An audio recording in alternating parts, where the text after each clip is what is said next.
Good evening. We want to be respectful of your time, so we'd like to start.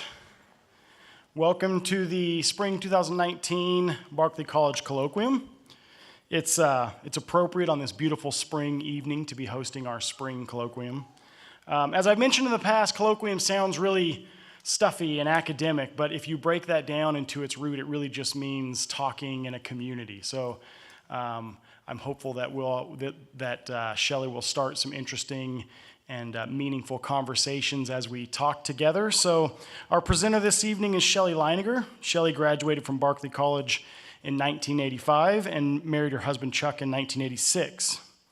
After spending 2 years as missionaries in Guatemala, they moved to Southern California, where Chelle earned an M.Div at Azusa Pacific in 1993 before becoming a full-time wife and mother to their 4 children. In 2005, she began teaching Spanish, primarily to high school students, which she did for 9 years prior to assuming her current position, which is the counselor at Hugoton High School and youth leader at Bethel Friends Church. Chelle is currently a doctoral candidate at Kansas State University, yay, where she studies educational leadership, and her presentation tonight is taken from her dissertation work, which explores how schools, churches, and communities can better know and serve individuals who've experienced childhood trauma and then facilitate their journey towards wellness and resilience. Please join me in welcoming Chelle Leininger.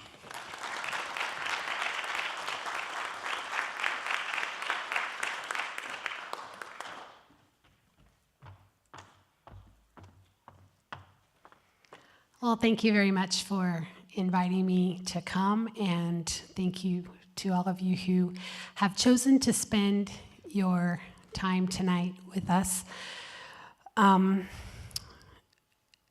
Is it okay with you if we have a word of prayer to start? Okay, let's pray.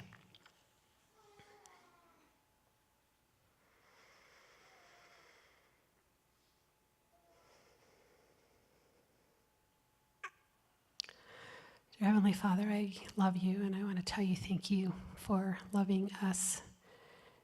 Thank you for your love for each person here. Thank you that you loved us before we were even conceived.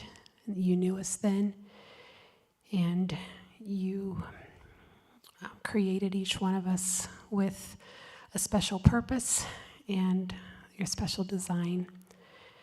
And we know that every single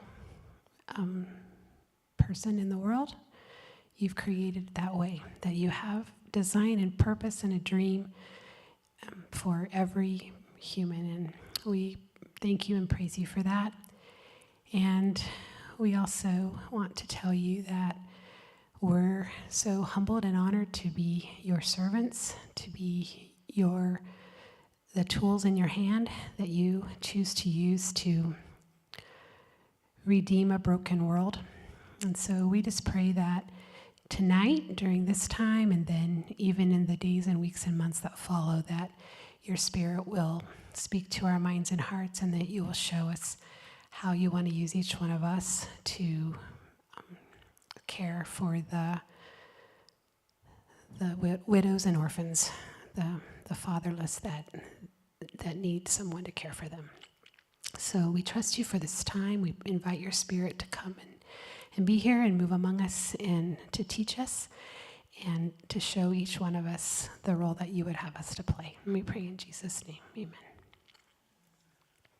So this is definitely, my work is definitely for a secular degree, but I think this is kind of a friend's thing, and definitely a thing with me, that anything that I'm doing for the Lord. And so I may not be able to incorporate all of the pieces in my dissertation that I'm talking with you tonight about, but I definitely want your input and I want to hear your thoughts afterwards. And even if we don't get to talk personally tonight, if you will contact me through email or text or whatever, would love to have your input. I know we have young people here tonight, and I'm pretty sure that some of you may be victims of trauma yourself, or definitely have friends who are. And you may have insights or ideas, things that you can share with me that maybe some things that I haven't said correctly or some things I've missed. I'm really interested in any of that from you. So I watched some of these presentations online, and it seemed like it's okay to just read. So that's what I'm going to do, but I'm going to have it for you to read as well. And so hopefully the auditory and the visual together will help you be able to catch most of what I say. So what we're going to talk about tonight is an overview of the causes of childhood trauma, the impact of traumatic childhood experiences on individuals, families, and communities, and our role, and that our, what you'll see later kind of depends on who you are, what the our means, but our role in restoring health through empathy and caring relationships. So what is trauma? Trauma can occur when an event or series of events or circumstances is experienced by an individual as physically or emotionally harmful or life-threatening, and the experience has lasting adverse effects on the individual's functioning and mental, physical, social, emotional, or spiritual well-being. 3 types of trauma. Acute trauma is a trauma that results from a single incident. Maybe your purse got stolen, you got raped, you were in a car wreck, you were in a tornado. That would be examples of acute trauma. Chronic trauma is repeated and prolonged, such as domestic violence, abuse, or children who live in a war zone. Complex trauma is chronic interpersonal trauma, varied and multiple traumas, typically characterized by early onset, maybe from birth on, and very often the trauma is caused by the person who's supposed to be the safe person, by the trusted caregiver. Trauma is not an event, it's the result of an event or a series of events. Events are not traumatic in and of themselves, they become traumatic when they exceed a person's ability to cope. Trauma then depends not only on the event or events, but on the availability or absence of resources that can help a person respond to the situation, manage their reaction, and regain a sense of control. These resources can be within and or outside of the person who is experiencing the events. Therefore, it is not the objective facts that determine whether an event is traumatic, but rather one's subjective emotional experience of the event. The more frightened, helpless, powerless, unwanted, alone, etc. a person feels, the more likely he or she is to carry the symptoms of trauma.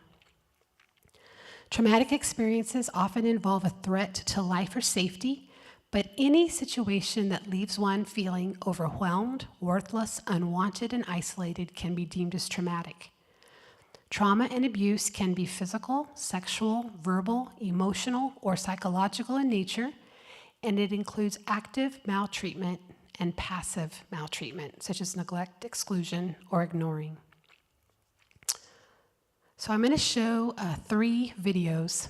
The first 2, one is an example of a life that an infant experienced. The second is another example of a different infant.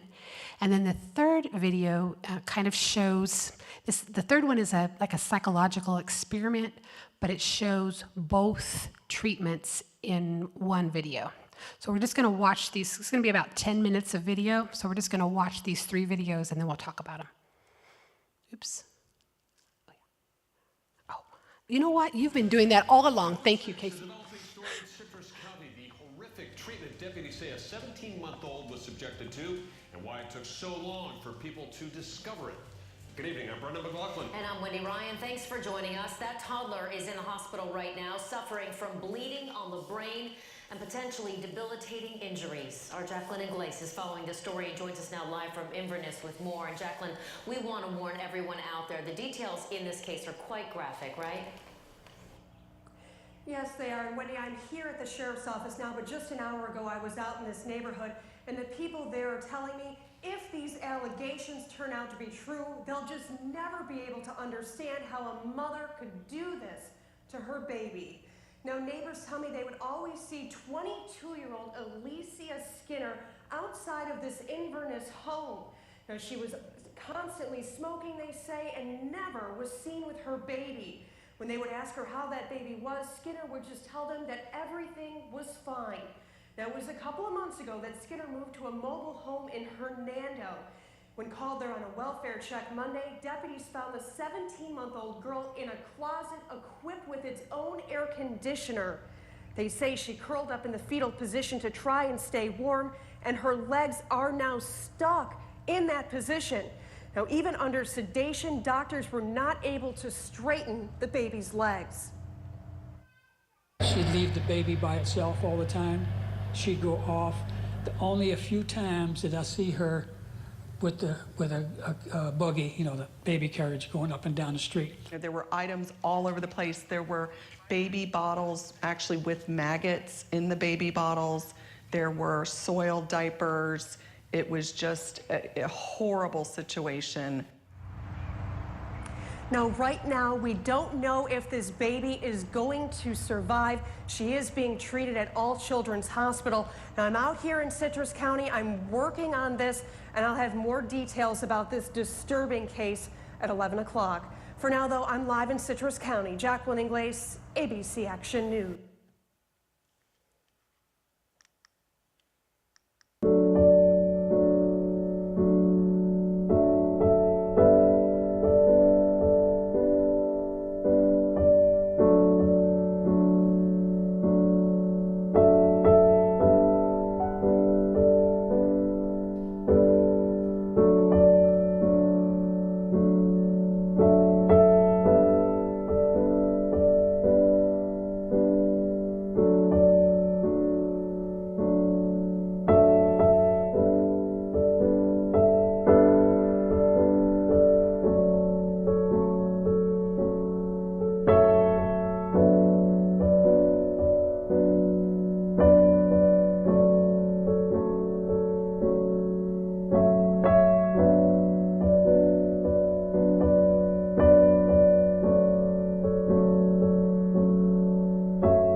So you just saw two contrasting first months of life. Now we're going to watch one more video. This is Dr. Edward Tronick. Maybe if you've taken psychology classes, you're familiar with the still face experiment. This shows the natural human process of attachment between a baby and a mother, and then the effects of non-responsiveness on the part of the mother. Babies this young are extremely responsive to the emotions and the reactivity and the social interaction that they get from the world around them. This is something that we started studying 30, 40 years ago, when people didn't think that infants could engage in social interaction. In the still face experiment, what the mother did was she sits down and she's playing with her baby, who's about a year of age. I'm like a girl. Oh. And she gives a greeting to the baby gives a greeting back to her. Yeah. This baby starts pointing at different places in the world, and the mother's trying to engage her and play with her. They're working to coordinate their emotions and their intentions, what they want to do in the world. And that's really what the baby is used to. And then we ask the mother to not respond to the baby.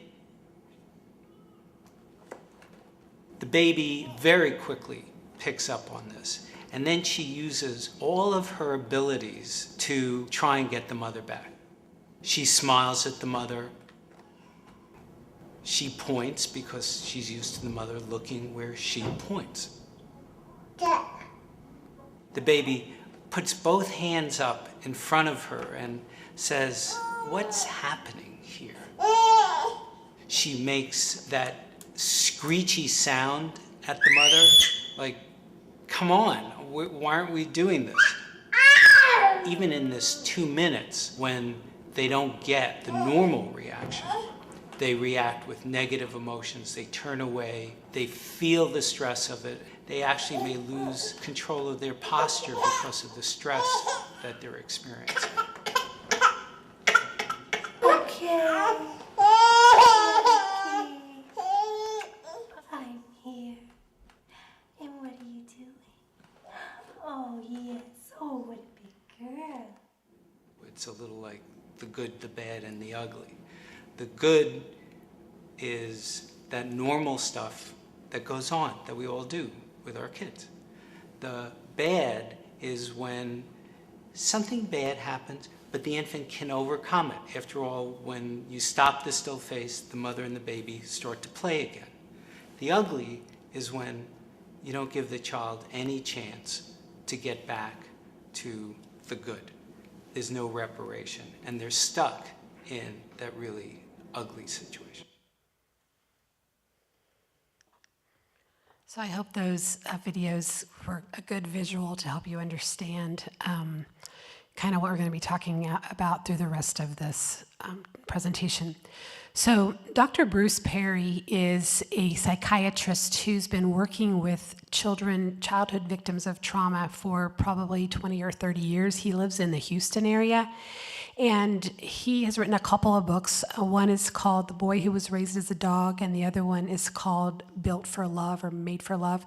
Those are really good books. If you want a good understanding of trauma and the way the brain can heal, I really recommend those books. They're really good. But he says that the timing is really important for a child. Maltreatment in the first year of life, followed by a healthy, safe environment for the next 11 years, leads to worse outcomes than a safe and healthy first year, followed by 11 years of adversity.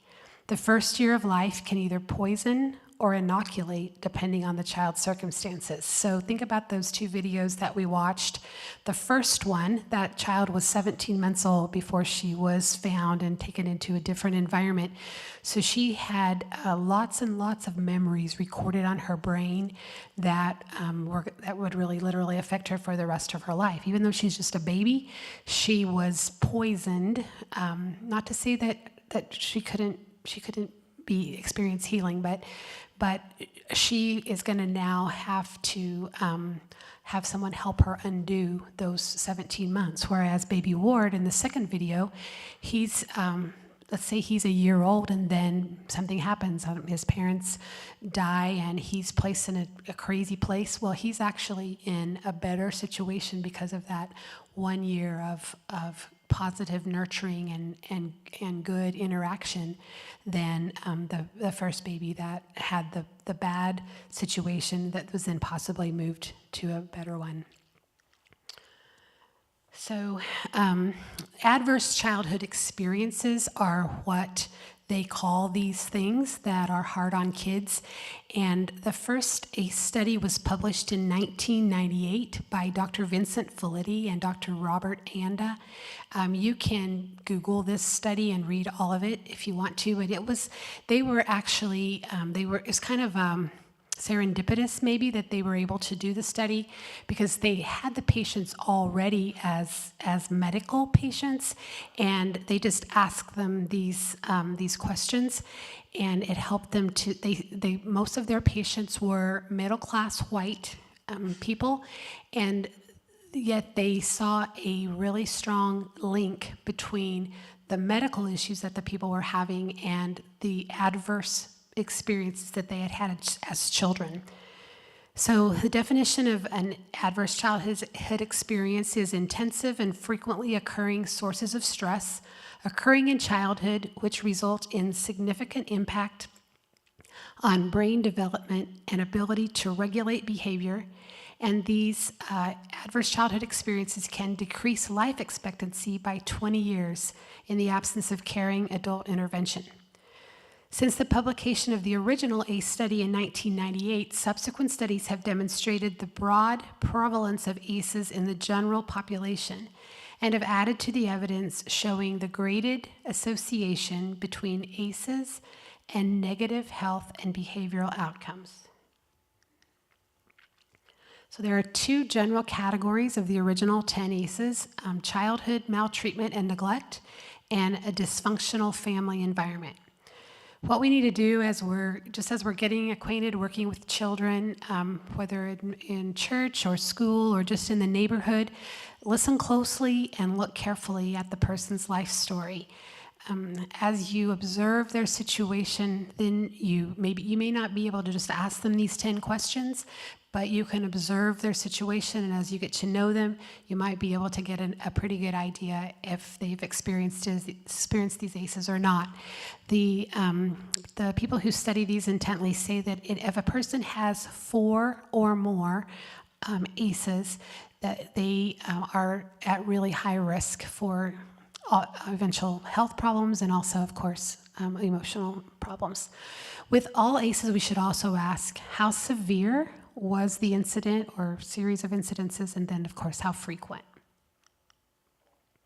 So these are the questions. Physical abuse is the first area, so there are 10 of these. And you may or may not be able to just specifically ask the question, but you can observe, did a person or other adult in the household often or very often push, grab, slap, or throw something at you, or ever hit you so hard that you had marks or were injured? And if the answer was no, they would mark no, and if yes, they would get 1 point. How frequent were the incidents and how severe? The second area is emotional abuse. Did a parent or other adult in the household often or very often swear at you, insult you, put you down, or humiliate you, or act in a way that made you afraid that you might be physically hurt? No, mark, or if yes, 1. Again, how frequent, how severe? Sexual abuse. Did an adult or person at least 5 years older than you ever touch or fondle you, or have you touched their body in a sexual way, or attempt or actually have oral, anal, or vaginal intercourse with you? No or yes? Physical neglect. Did you often or very often feel that you didn't have enough to eat, had to wear dirty clothes, and had no one to protect you, or your parents were too drunk or high to take care of you or take you to the doctor if you needed it? Emotional neglect. Did you often or very often feel that no one in your family loved you or thought you were important or special, or your family didn't look out for each other, feel close to each other, or support each other? Loss of a parent. Were your parents ever separated or divorced? Or did one or both of your parents die? And I think with this one, it's especially important to look at how frequent and how severe was this. So how many times did your mom get divorced or your dad get divorced? How severe was the conflict that you had to endure? Sometimes divorce is pretty amicable and it only happens once, and the parents have the child's best interests in mind, and it's hard, but it's not horrible, but sometimes it's worse, so you have to look at that. Witnessing family violence was your mother, stepmother, or another family member, often or very often, whoops, am I going? Oh, Casey, you're so good, thank you. Often or very often pushed, grabbed, slapped, or had something thrown at her, or sometimes often or very often kicked, bitten, hit with a fist, or hit with something hard, or ever repeatedly hit over at least a few minutes or threatened with a gun or knife. Having a mentally ill, depressed, or suicidal family member? Was a household member depressed or mentally ill, or did a household member attempt suicide? Living with a drug-addicted or alcoholic family member? Did you live with anyone who was a problem drinker or alcoholic or used street drugs? And I would also add, or abused prescription drugs. Incarceration of a family member? Did a household member go to prison? Some additional potential ACEs. This study was originally done in 1998. One of the things that I feel like, as I've observed students and children that are now children of students that I've had, I know that you guys probably hear this a lot. I know we hear it a ton, but just the advent of the cell phone, how it used to be when you'd be in a doctor's office or some kind of a waiting room, parents would be interacting with the children. Sometimes they would be, it wouldn't be a positive, happy interaction, but it would be a interpersonal interaction. Now, so much more frequently, you see that the child is just given a phone or an iPad or something to entertain them or keep them busy so that they don't annoy the parent who is also on their electronic device. So that's something that you see it happening, and nobody really thinks about what's going on in the connecting neurons of that child's brain when in the absence of that interpersonal interaction that would previously have happened. I have adoption on here. We have a child that we have adopted. He lived in India for the first 6 years of his life. He got separated from his mom in a train station, and there was a lot of trauma connected to his early life. I know some even. So to me, that's kind of a traumatic one. Sometimes adoptions range from that to adopting the infant when they're a baby. The parents get the child when they're hours old, the adoptive parents. And so adoption doesn't always have to be traumatic, but at some point, almost every child comes to the point of asking themselves, why did my mom reject me? Why didn't she want me? And even if their entire life is good and positive and healthy, there's still that little maybe twinge of why did that happen? That can be traumatic for a child. Bullying is obviously, again, frequency and extent, but can be a very strong adverse childhood experience. Busy and distracted parents, we've talked about that already. Maybe it used to be that maybe mom would work, but she'd pick you up at daycare, and from 5 o'clock to bedtime, at least there was some family interaction going on. Now, even on weekends, parents can still work on their cell phones, and the interaction is becoming less and less. Frequent moves, we see this a lot. Students who struggle a lot in high school, often it's because they've moved so many times, so relationships have been severed. New relationships have to be formed. Then they're severed again after the move, so that's pretty traumatic. And I'm sure you can think of other things that would be traumatic in addition to those 10 that we talked about. So what do the effects of trauma look like? How can we tell if someone is experiencing effects of trauma? So this is a photograph of the brain, 2 different brains actually, of 2 3-year-old children. The one on the left is a normal, healthy 3-year-old brain, and the one on the right is a brain that hasn't had extreme neglect, that hasn't had interpersonal interaction with many other human beings or positive interaction. So the three most common psychological reactions to trauma or adverse childhood experiences are, the first one is self-stigmatization. They'll think depending on who you are, I'm a person who was raised in a really happy home, lots of attention from my mom. I had positive experiences in school. I think the most traumatic event that happened to me when I was in kindergarten, I came home, I got off the bus, and I walked in the house, and my mom wasn't there for like 5 minutes, and then she came, and I ran through a glass door when I was in 4th grade, a glass patio door before I got glasses, and had to get stitches in my calf because I couldn't see the door. Like, I can't think of those, to me, that was my childhood trauma. Okay, so I typically tend to look at people from a positive perspective. I tend to trust people for the most part. I think that people have my best interests at heart. I look at people, if a teacher gives me an assignment, I don't think she's out to get me. I think she's trying to help me learn. Like, that's the way I look at life.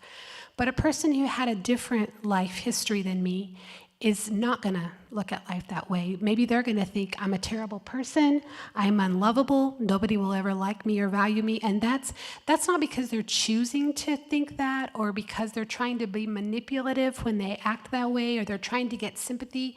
That's just the way their brain was programmed through all the many experiences that they had throughout childhood. They may vow to never tell or to seek to hide their true self by acting as if everything is okay, and they remain alone with their hurt, their pain, and their negative self-identity. Another reaction is loss of trust, the thought that I can't trust anyone, I have to be vigilant, I have to keep my guard up. They'll withdraw, isolate themselves, they'll hide from other people, lash out. So you might see like a really passive person or you might see a really aggressive person, but whichever way that child shows their lack of trust, but their mindset is, I'm not going to let this person in. And then the third is self-blame or loathing. They take it on themselves. It must be my fault that if I wasn't such a bad person, my mom would not hit me or my dad wouldn't yell at me or whatever. I'm to blame for this. I'm at fault. I deserve this. They may engage in self-harm behaviors and substance abuse in an attempt to blunt the emotional pain, and they may accept abusive treatment as normal from others in future relationships, thinking that that's all that they deserve. Victims of severe trauma have learned that others cannot be trusted. Like, that's just what they have learned because of what they have received. So without support, they remain in a state of attempting to develop behavioral and emotional strategies for survival and for coping in a world they perceive as dangerous and or non-supportive. This can result in what we frequently view as behavior issues with children and teens. Complex trauma can impact a child's ability to learn, to regulate behavior, and to build relationships with others. Certain behaviors, such as saying no to adults, seeing situations as dangerous when they may not be, aggression and running away, and difficulty focusing for long periods of time, are common in children with trauma and should be viewed through the lens of survival skills rather than willful misbehavior. This may be possibly the most challenging thing that I experience in a public high school. Adults who haven't grown up with trauma, and even some who do understand trauma, who've experienced it, we've kind of been taught that that kid is a bad kid. He's making bad choices. If he would just straighten up, if he would just do what I say, if he would just follow the rules, everything would be fine. We look at it, at their challenges from a behavioral perspective, not from a survival perspective. The child is acting that way. The child with a history of trauma is acting the way he's acting because he doesn't know another way to act. His brain is programmed to act the way he acts. He's not doing it to be manipulative or to try to get sympathy. Psychologists and educational researchers are investigating evidence that some learning disabilities listed in the DSM, such as ADHD, could better be diagnosed and explained by a history of trauma. Studies show that the more adverse childhood experiences a person has, the higher their risk of health and wellness problems later in life. Childhood trauma may increase an individual's risk of asthma, depression, coronary heart disease, stroke, diabetes, and other illnesses. A study published in 2016 in Psychiatric Times noted that the prevalence of suicide attempts was significantly higher in adults who experienced trauma, such as physical abuse, sexual abuse, and parental domestic violence as a child. So now we're moving to the final section of the presentation. What can we do? How can we help? Trauma-informed means the people in the community are prepared to recognize and respond to those who have been impacted by traumatic stress. Everyone in the community is provided with clear expectations and communication strategies to guide them through stressful situations. The goal is not only to provide tools to cope with extreme situations, but to create an underlying culture of respect and support. Neuroplasticity, maybe if you've studied psychology, you've learned about this term. Neuroplasticity is the brain's ability to reorganize itself, both in structure and how it functions. So just because a child has experienced, maybe his brain looks like the one in that picture that we saw earlier, he's experienced negative effects. The cool thing about neuroplasticity is that it allows the brain, if it's exposed to healing conditions, it can heal. So neuroplasticity can result from, and these are both positive and negative, These are both positive and negative causes. Neuroplasticity can result from traumatic events. I don't know if you can read all the words, I'm just going to go across. Stress, social interaction, meditation, emotions, then down to the next line, learning, paying attention, diet, exercise, and new experiences. These are some examples of different things in your life that can change your brain. So the neuroplasticity has bright sides and dark sides. So I'm going to start with the dark side first. That's the one on the right. Neuroplasticity means the brain is always learning, but the brain is neutral. It doesn't know the difference between good and bad. It learns whatever is repeated, both helpful and unhelpful thoughts, actions, and habits. Therefore, neuroplasticity may entrench depressive, anxious, obsessive, and overreactive patterns. Okay, let's go to the bright side. Neuroplasticity makes your brain resilient. Neuroplasticity enables you to recover from stroke, injury, and birth abnormalities. You can learn new ways of being and responding to conflict. In many cases, you can also overcome depression, addiction, obsessive-compulsive patterns, ADHD, and other issues. So what can we do? And I'm going to talk about 4 different categories of people. So first, parents and families, and then the school, and the church, and then the community.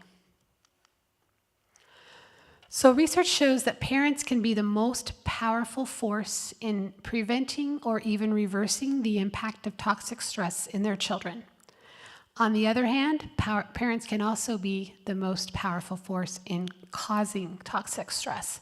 So of course, we're here tonight to talk about the positive things and how to help and make a change.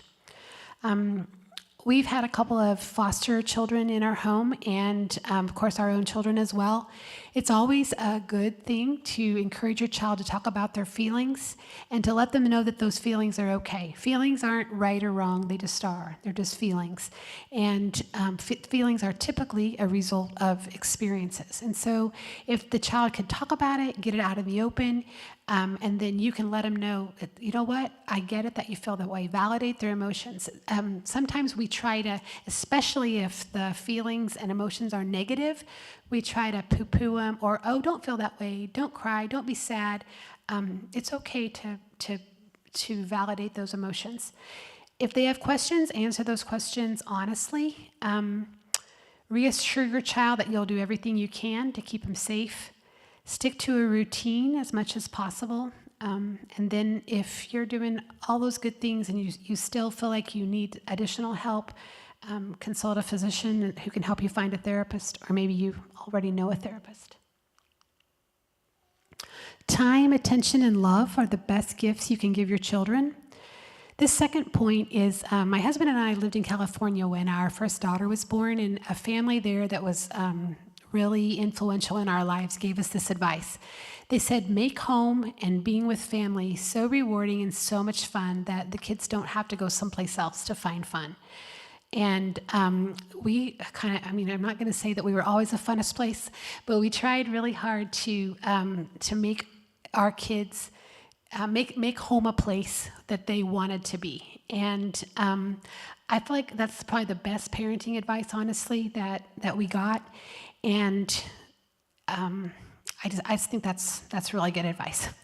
If they're getting all the most of the, at least of the emotional support and fun that they need at home, that's really good. The home and family should be the first place children learn to build positive relationships. Make sure your children know they are beloved, important, and necessary components of your family unit. They need to know that they belong. So now we're at school. We have a couple of different ways of looking at students at school, and I would say, in my experience, the more common way is this first slide. If the goal is to discipline or manage the classroom, and you hear a lot, if you're a teacher, you hear about classroom management all the time, but if that's your goal, then the focus is on a need to control another human being, and threats and force seem necessary. Fear, intimidation, and the inflicting of pain, physical or emotional, for non-compliant behavior are the tools of authoritarian control, as well as the use of rewards for compliance and submissive behavior. So both punishment and rewards, that kind of a system doesn't really work very well for a child who isn't in control of their own behavior.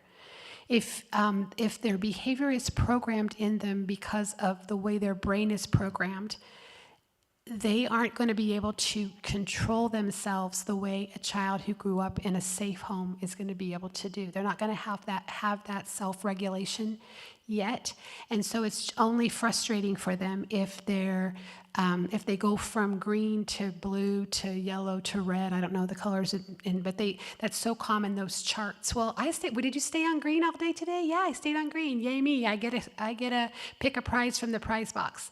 Well, what if I go to red every single day, and that's not because I want to go to red, but I just respond in a certain way, and nobody taught me how to not respond that way. If the goal is to develop, so this is the second option, if the goal is to develop a healthy, socially well-adjusted human being, then the pathway to success comes from building trust and providing a supportive, nurturing relationship through understanding, encouraging, guiding, leading, and the modeling of healthy social-emotional behavior. Consequences are focused on restorative justice rather than punishment. Does this way take a little bit longer? Yeah, probably. But the time invested, I would argue, is well invested. Instead of having a child go to red every day in first grade and then dropping out in high school or getting in fights or using drugs, maybe they've gone from learning a different way to control their behavior, and then their later years can be more positive. So there's some terms used in all of this. I've talked about it a little bit already, dysregulation and regulation. So children may become dysregulation, and as adults, if you've ever been dysregulated, you know it can happen at the most inconvenient times. Children may become dysregulated any place, but it is more likely to happen in unfamiliar or stressful environments. Parents, teachers, and others can help children notice when they are dysregulating and help them learn to regulate themselves.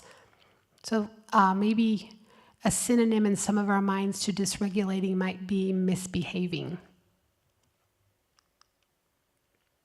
So regulation means being able to focus, being able to manage one's emotions, being able to adjust to change. In high school, you change every 50 minutes, and then you have a passing period, and then you go to class, and you go to another passing period. When you're in elementary school, you go to math, and then you go to music, and then you go to reading, and then you go to PE. And so lots of changes and transitions throughout the day, and those can be really stressful for children who don't know how to regulate themselves. Being able to hope, and then being able to manage future trauma. So the next couple of slides maybe show a visual of kind of a couple of different options. So the setting event is the difficulty with the emotional regulation due to trauma. The antecedent, so the thing that this is going on, the student is doing work. Maybe he's writing sentences or doing math problems or putting a puzzle together, whatever, and he gets frustrated. He gets to a point where it's just not working out for him. Can be exacerbated by a peer saying to him, "This is so easy. I can't believe this is hard for you. Like, you're so dumb." Or even a teacher, "Well, hurry up now. We need to get this done." So those types of things increase frustration. So behavior, the student starts to throw things, or he kicks or he yells. He gets out of control and gets sent to if you're going to act like that, just go to the principal's office. So he goes to the principal's office. So the consequence was the child escaped the uncomfortable feeling of frustration. They got sent to the principal's office, but they didn't learn to manage their behavior or to regulate themselves in that situation. So here's another alternative. Same setting event, same antecedent. The child still has difficulty with emotional regulation, still doing same work, getting frustrated, but instead of having to get to the point of frustration where he loses control, someone at the beginning, while he's being trained, someone is there to say, "Hey, you look like you're getting frustrated. Why don't you just stand up and just come over here and take a couple of deep breaths? You want to walk around a little bit? Let's do this. Let's go to a lot of schools have peace corners now. Go to the peace corner and just stay there for a minute or two and just try to, it's going to be okay. Just take a break. And then come back and let's see if we can tackle this. And I'll be there to help you and we can work through this frustration together." So is that going to just that one-time event going to make it like, oh, okay? No, it's going to need to be repeated enough times so that it becomes a habit. But that's how the child is going to learn regulation. And then the consequence is the same. The student escaped that uncomfortable feeling of frustration. They got themselves out of that situation, but they didn't have to have punishment. They weren't sent to the principal's office. Co-regulation is another word along these lines. But co-regulation is when two people do it together. And if you as a parent or I or as a teacher, if we're not regulated ourselves, it's really hard for us to regulate a child. So if I've had a rough day, I come home, maybe somebody just cut me off in traffic or yelled at me, or I got some really bad news at work, and I come home, and then my kids, my son comes in and throws his books on the floor, and he's mad. That's when tensions escalate. So as adults, we need to be aware also of our own need for regulation. And then when we're trying to help our kids be regulated, or as teachers, same thing, then these are some components that we can use. First of all, I'm going to start down in the lower left, structure the environment. So one of the really big things in our environment that sometimes we have control over is time. Creating enough space in our environment for things like, hey, let's just take a few minutes to stand up and breathe. It's okay, we're home now, we don't have to rush off to the next event right now. We can just take a few minutes just to sit and talk about our day. So our world is so busy and we're always going from one thing to the next thing. I challenge you, I challenge all of us to think about how can we build time. If you're a teacher, how can you build time into your classroom, into your school day, so that there's space, there's a way to structure the environment for regulation. Then to the right, teaching and coaching self-regulation skills. So you teach the fundamentals, and then you continue to coach them, because just one lesson is not going to be enough to change a lifetime of learned behavior. And then providing a warm, responsive relationship. And as we'll see later, that relationship is a key factor in regulation. In the church, so these are just a couple of verses that I really like, but ones that kind of fit with this as well. James 1:27, the first part says, religion that God our Father accepts as pure and faultless is this, to look after orphans and widows in their distress. So this verse isn't just for people who are called to take care of orphans and widows. It's not just for teachers or just for youth pastors or children's ministers or Sunday school teachers. It's for all of us. It's kind of like, I was talking the other day with a friend, the Great Commission isn't just for people who are called. Taking care of orphans and widows in their distress, it's not just for people who are called to that. It's for all of us. And so how can you as a member of your church or your body of believers look after orphans and widows in their distress? And this is talking about, I feel like at this time was probably talking more about economic distress, but today I also want to extend that to mean psychological and emotional distress. And then Jeremiah 29:11, for I know the plans I have for you, declares the Lord, plans to prosper you and not to harm you, plans to give you hope and a future. So like I prayed earlier at the beginning of the talk, God has a hopeful future planned for every child when he designs that child in its mother's womb. And then the child comes into the world, and not every child gets to have the opportunity that God wanted it to have. And so as the church, what role do we play at restoring that hope and giving that child's future back? So what is the church's responsibility to serve hurting children and families? These are just a few things. And I put capital C, but we're all part of the capital C, and these kinds of things happen one-on-one. They don't happen as a result of church programs. They happen as a result of relationships. So foster hope, a feeling of expectation and desire for good things to happen, a feeling of trust. Teach God's design for families and relationships, and this is hard. We have people in the church whose families look just like their neighbor that doesn't go to church. What difference can we make what difference can my husband and I make in the lives of another couple? What difference can we make with our kids? What difference can our kids make?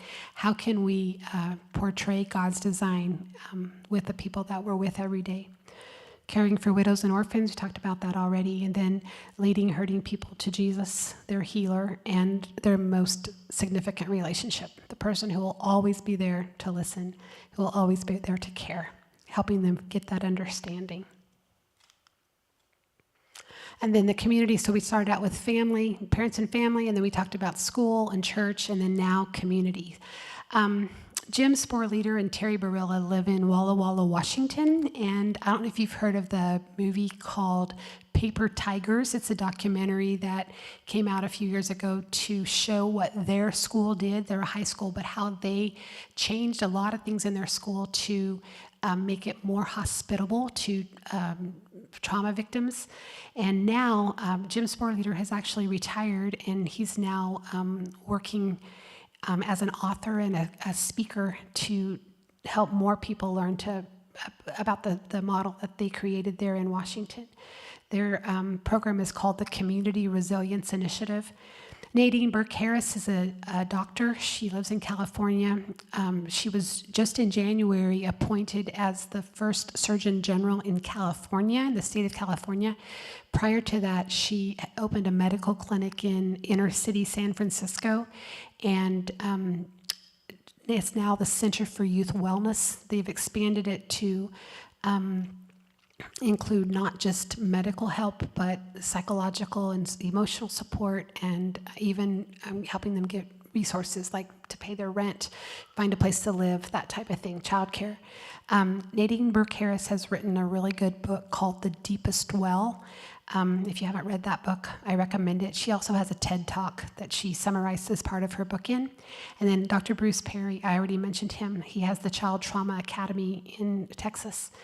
So all of these people and others are, and I can totally see Haviland becoming, and I think you guys already are to a certain extent, becoming a community where all the agencies are joining together to take a team approach to strengthen families and foster resilience and healing.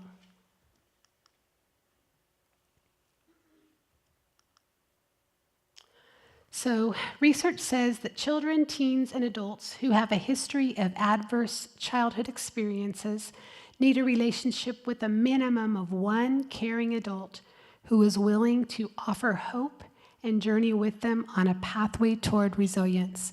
So if you know a child that's a child of trauma, maybe you're the one caring adult that child needs that can really make a difference.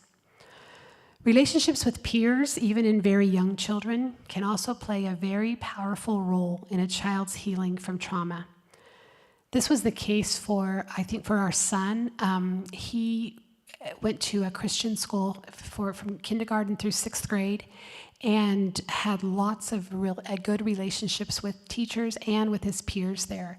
And then from middle school through high school as well. I didn't really realize this at the time that it was happening, but after I read The Boy Who Was Raised as a Dog, that book, I realized that we had taken him to therapy, and we were really concerned about this addressing this trauma that had happened in his early childhood. And after I read that book, I realized that maybe the healing that he needed had already, to a large extent, happened through his interactions with his peers. And so don't underestimate the power of a child's friends to help them heal, and at the same time, don't underestimate their ability to cause pain. Schools that do not tolerate or do not ignore bullying, schools that model inclusion, see reductions in childhood behavior problems, teen drug use, crime, and adult mental health issues. So sometimes as a teacher or a leader, it's easier just to ignore behaviors that call another person out or bully another person, but it's really important to notice and intervene and change the culture of that particular group. So relationship shapes the neural system of brain response. So we've talked about all night, kind of threaded through this, we've talked about the brain's neuroplasticity, its ability to change. And the primary way that it changes is through relationship. Negative relationships, primarily negative, can result in a chaotic, confused, and damaged brain. Positive relationships can result in healing. So resilience is the ability to bounce back from personal adverse conditions and/or community problems or loss. It's the power that moderates the effects of serious life challenges and provides hope and healing. And it's the quality that allows people to be knocked down by life and come back even stronger. We're almost done. So there's two types of protective factors that promote resilience. There's external factors, things that we can control with the environment that we create for others. And then there's internal factors, the ones that the victim of trauma kind of has to figure out and do inside. So the external factors are caring and supportive relationships, supportive and safe environments, challenging but obtainable expectations for success, opportunities to belong, that one's huge, opportunities to have meaningful interactions with others, and connection to community. And then the internal factors, the things we need to help them develop inside themselves, competent and efficient social skills, problem-solving skills, a sense of autonomy, a sense of purpose, feelings of being effective, making a difference, people noticing that I'm here and they care, they miss me when I'm gone, sense of everything being all right, a vision of a better future, and then those self-regulatory skills that we talked about. So these 6 healthy habits, they seem pretty simple, but it's kind of amazing to me, especially with teenagers, how hard it is for them to do these things. Just getting enough sleep plays a huge role in how you take it when someone makes a comment to you, how you interpret that, how you feel about a task that you have to accomplish, a homework assignment you have to do, your job. If you're well rested, all of those things will be better and easier. Exercise is a good way to release stress, and nutrition is, you also have to, kind of like sleep, you have to have enough to eat. If you're hungry, everything's going to be harder. Mindfulness is kind of like self-awareness, noticing, I don't feel good. I feel grumpy. I haven't eaten since this morning. I better grab something to eat. Being aware of how your environment is affecting you and how you're interacting with your environment. Mental health is kind of like the whole overarching, all of that, and then the relationships with caring adults. Sometimes adults think that kids and teenagers especially don't want to spend time with them. They really do. If they know that you care about them, then they want to spend time with you. So just a couple of pictures to kind of illustrate again what we've been talking about. And imagine if this child grows up and every mealtime is like this. A chance that he could have to interact, to have some of that mirroring and conversation and brain feeding. But it doesn't happen because mom and dad are distracted. And then this picture shows an alternative. Remember in the still face video when the mom was interacting with the baby and the baby was responding to the mom? Well, the same thing's happening here, only the children are older. So mom and dad are talking, the kids are talking to each other, eye contact's happening, that mirroring is happening. This picture is about way more than the meal, than the food. It's about the interaction that's happening between the people. Changing the life trajectories of youth from at-risk to resilience begins with changing the belief and behaviors of the entourage of significant adults surrounding the lives of children and adolescents. And I'm going to admit this is my biggest task, our biggest task. Children's brains are programmed to respond in a certain way. Adult brains are also programmed to think that there's one right way to discipline, and there's one reason why kids are disrespectful. And it's really hard, not because they don't logically agree with you. You show them the research, you show them the evidence, but then their lifetime of training that they've had, their lifetime of neuron connecting in their brain, it's really hard for them to unlearn all those behaviors and react in a new and different way. But unconditional love is the bedrock of resilience because it creates security. So in spite of mistakes, if the love is there, that's really huge. So psychological first aid, there's 5 things that we can do. If you're wondering, if you're not sure about how to form a relationship, I feel like people here probably are, but I work with people that don't know how to do this. So step number 1 is just listen. Communicate that you're available to listen to their concerns, to talk about the event, and then listen attentively to what they say. Make eye contact. Don't be distracted by all that stuff that needs to be done. Just spend some minutes looking, watching, listening. Help the person feel protected by continuing to listen to their concerns. So if they've got something to tell you that's hard, that maybe needs to be addressed or dealt with, talk to them about what's being done or what can be done to keep them safe. Continue connecting, reach out on a regular basis, communicate with other people involved in the person's life, such as relatives, teachers, friends, and if they've dropped out of participating in activities, try to restore that participation. Be mindful of your own verbal and nonverbal cues, especially nonverbal. Kids will pick that up so fast.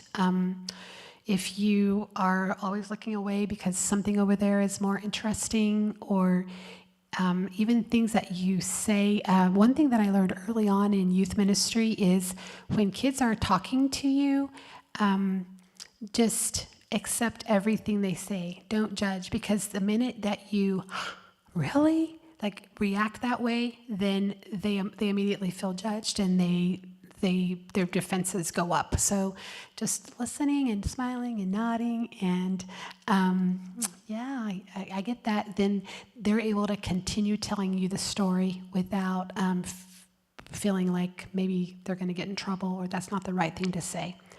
It's okay to acknowledge that this situation is hard. It's really difficult. And then teaching, we talked about teaching self-regulation. Help the person reach and achieve small goals and then applaud their achievements. It's so fun for me to watch a child, a teenager, be successful when they haven't been successful for a long time.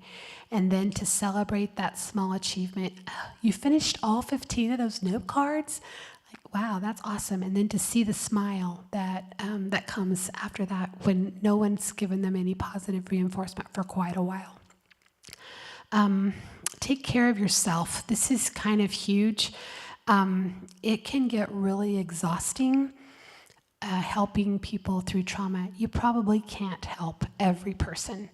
And you definitely can't help if you aren't taking care of yourself, if you're not eating right and exercising and getting enough sleep and managing your own boundaries. So I encourage you to do that. Okay, that's all. Yeah.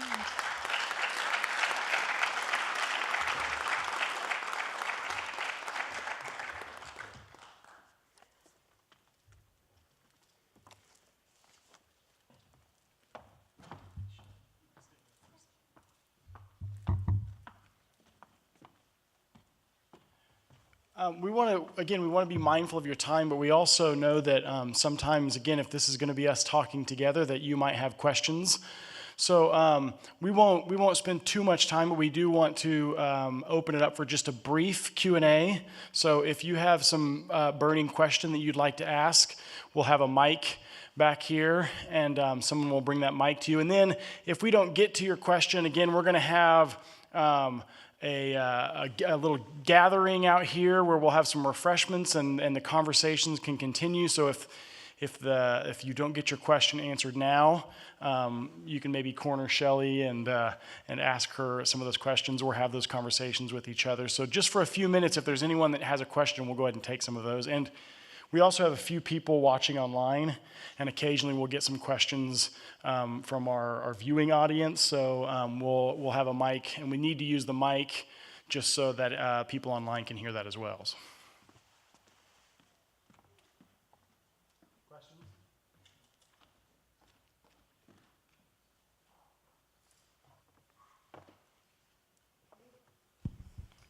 Would you say that trauma affects older children, more like elementary school through high school, the same way it affects younger children? Yeah, but remember that there's a lot, but remember that one slide that said that if you had the first year of your life was stable and safe, then the next 11 years or really your whole lifetime is going to be better and easier. So if you had a safe past, obviously you're gonna still say your parents are getting along great till you're 2, and then they start fighting, and your dad turns abusive, and your mom starts drinking, and all this, all hell breaks loose in your house, yeah, that's still gonna affect, even as a teenager, it's gonna affect. I mean, I know, I have relatives whose parents got divorced when they were teenagers, when they were in high school, and they had like the perfect looking family prior to that, but then we're still seeing dysfunction in generations as a result of that. So absolutely, but I do feel like early trauma is harder to recover from. Maybe it's harder if your early life is horrible and the rest of your life is good than if your early life is good and the rest of your life is bad. Does that make sense?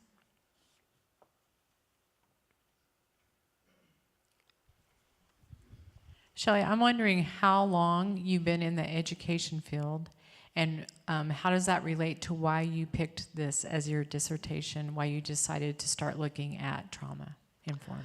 So I feel like I've been an educator, honestly, almost my entire life. When I was a student here at Barclay, Robin Johnston was the Christian education teacher, and I majored in music, but I had a Christian education minor, and he kind of called out my teaching gifts, I guess. So I taught here at Barclay.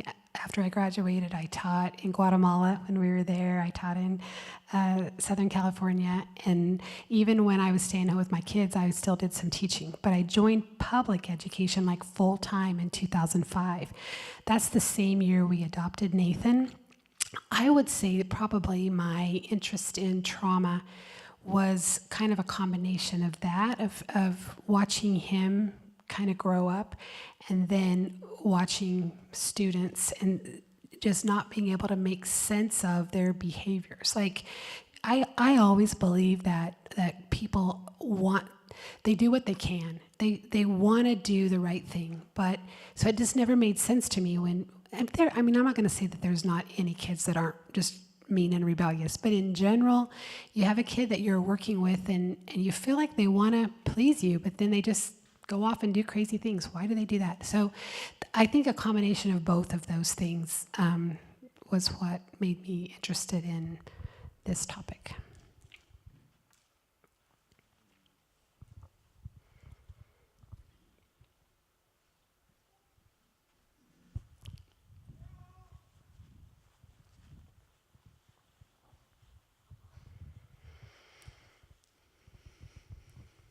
I'm just curious about foster care and the percentage of people that have trauma that are in foster care, and could you give us some statistics about how many foster care kids need homes? Or? I don't know any statistics, Okay. but I know there's a lot.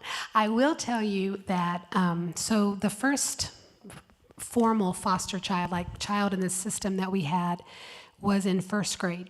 And he was going to school like a normal day.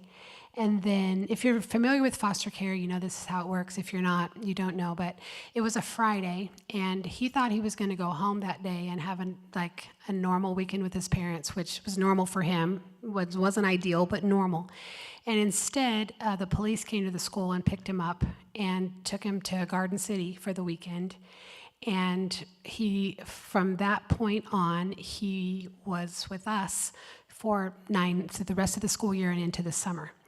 So imagine if you were, what if that happened to you right now today? The police just came and picked you up. As an adult, as a person who's your childhood is kind of behind you, how would that feel? You'd be minorly freaked out, right? And so this is a first grader. He's 6 years old. And he doesn't know this is coming. No one warns him. No one explains what's happening. He says, hi, we're here, and you're going with us now. They weren't, they're not mean, but it's still scary. So that experience in itself, even though it was the intention was to help him be safer, the experience is super traumatic. And then this is a thing. So we I told you about my dysfunctional family. So I have a cousin. She died of liver failure, but while she was dying, she had 6 children, and the 4 middle ones were boys.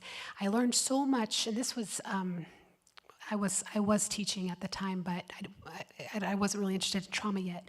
But observing them every night, so we had them all sleep in the same room together, a couple of different beds, and we'd always pray with them, and they would always want to pray for their mom and dad. Well, their dad was pretty much non-existent, like out of the picture, but they did have early memories of him, and they always wanted to talk about their mom and talk about their dad, and the relatives. The other relatives had only bad things to say about their parents, but the children had that attachment to their parents. And so this little guy, our little foster care guy, in spite of the fact that maybe he wasn't getting enough to eat and he had to wear dirty clothes and parents were preoccupied with other stuff to the extent that he maybe wasn't safe in the home, he still had a bond with them. And he's in 4th grade, and I would say it's still traumatic. I learned on Sunday that there is an organization that I think it's Chris Tomlin is doing called Angel Armies. Are you guys familiar with that? Krista actually told me about it. They went to a Chris Tomlin concert and heard about it, but we had lunch with Parker and Krista on Sunday, and Krista was telling us we were talking about this subject, and she was telling us about a Chris Tomlin concert that she had gone to, and they are trying to get this organization started called Angel Armies. And it's kind of a goal to become a community effort to help foster kids specifically. And Krista knew some statistics about foster care. I don't know those specifically, but I know that there are more families than there are currently homes. And this is a statistic Krista did tell me that I remember.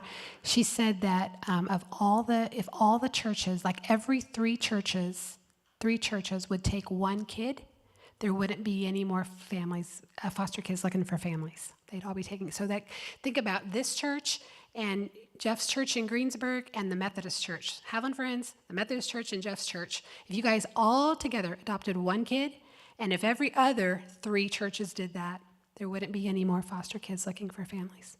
So that was kind of impacting, I thought. Okay. And then we'll break. All right. Hi. First, I want to say I appreciate your stuff tonight. I work for a company in a high school that essentially, I work with trauma-informed students, kids who have ranged from maybe a divorce to watching their mother overdose on drugs. So every kid I work with has gone through trauma one way or another. So first, I had 2 questions I'd like your opinion on. The first being, that student that sits in the corner, wow, this is really loud. That student sits in the corner that the teacher can't get to do anything with. I help teach other teachers, train them to approach that student with rather than the what's your problem, what's wrong with you, but more the what's happened to you, how can I help you approach. Yeah. What are your thoughts on that first? Yes, absolutely. That's the right answer. To get to know the student as a person, not just as a student that if he doesn't do his work, it's going to be extra trouble for me. Yes. All right, and then my other question is, when it comes to resilience, my personal opinion is I feel that we're not preaching what we're teaching on that. I work with, again, I said a lot of kids who have gone through a lot of trauma, and they don't know how to cope with that. They don't know how to express how they're feeling. Like you were talking about regulate and deregulate and all that. I guess my opinion is, do you feel that we as adults have slipped up on teaching how to, deal with that? Because I feel like there's been a shift lately with students and mental health, and maybe we're talking more about it, and that's why it's becoming more well known. But in my role, I feel like I see this happening more and more with different things going on when it comes to mental health and trauma and not knowing how to cope with that. Yeah, maybe I can answer that with a story. So we have a student so most of my experience, my day-to-day is with high school kids, that's who I work with.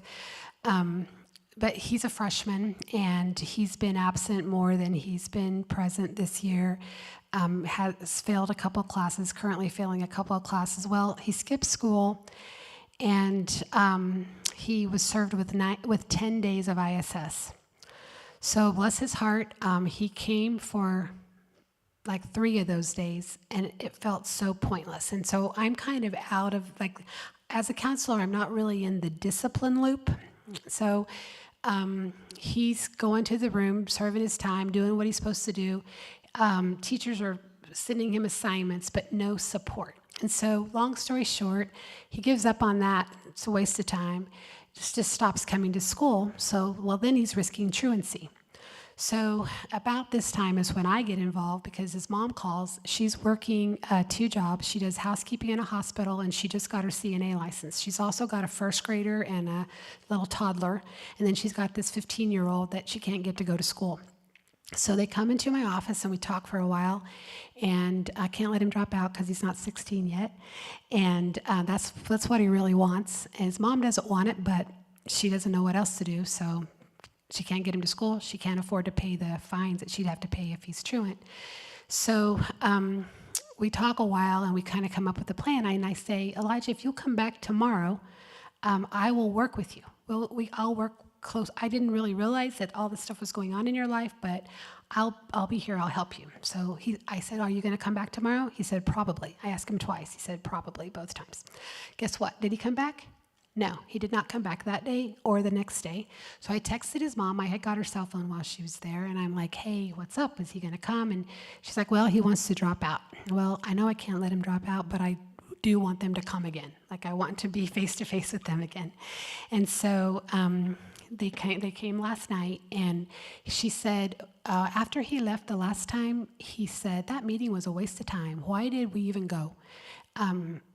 So my first thing was, you have to be honest with me. If you're not going to come back tomorrow, don't tell me probably. To me, probably is 50% or higher, and you weren't even planning on coming, so don't tell me that. And I mean, I had to talk to him for quite a while. I think we were like 2 hours, but I think I must have gained his trust some way because he did come to school today. And my approach was totally different, and I'm trying. First of all, I don't really think ISS is the answer, especially not 10 days. But that was not it's one of the things I'm trying to change. So we had a different approach today. I had talked to his teachers. I had his assignments. I went in and sat with him, and he's one of the ones that he learned how to do some algebra problem today. I think like balancing equations or something. And when he had it and he took his little quiz and he got 100, and I saw one of the first smiles when I said, good job, just a couple words of praise, like huge.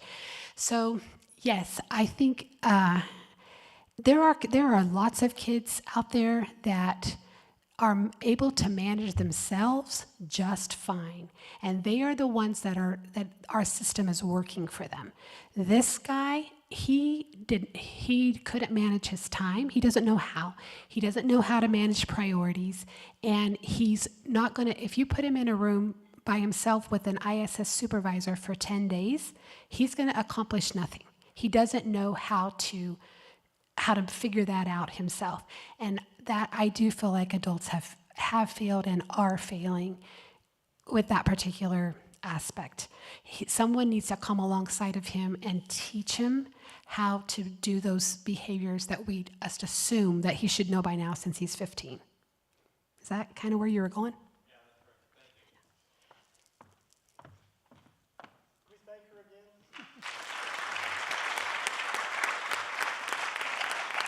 So I'm curious, how many of you, I know we have a lot of students and community members, how many of you are currently either working in elementary ed or are planning to work in elementary ed? If you just raise your hand real quick. How many of you are either in the youth ministry profession or plan to be in youth ministry? A show of hands. How about in pastoral ministry where you'll be working with parents and families? Anybody in the psychology discipline? So I think we've got just about everybody covered who's going to be touched by this. So I'm hopeful that this was helpful, and again, maybe it gets the conversation started. Again, we'd like to carry that conversation on in our reception, so you're all welcome to join us in the South Atrium. And again, would we thank Chelle, please?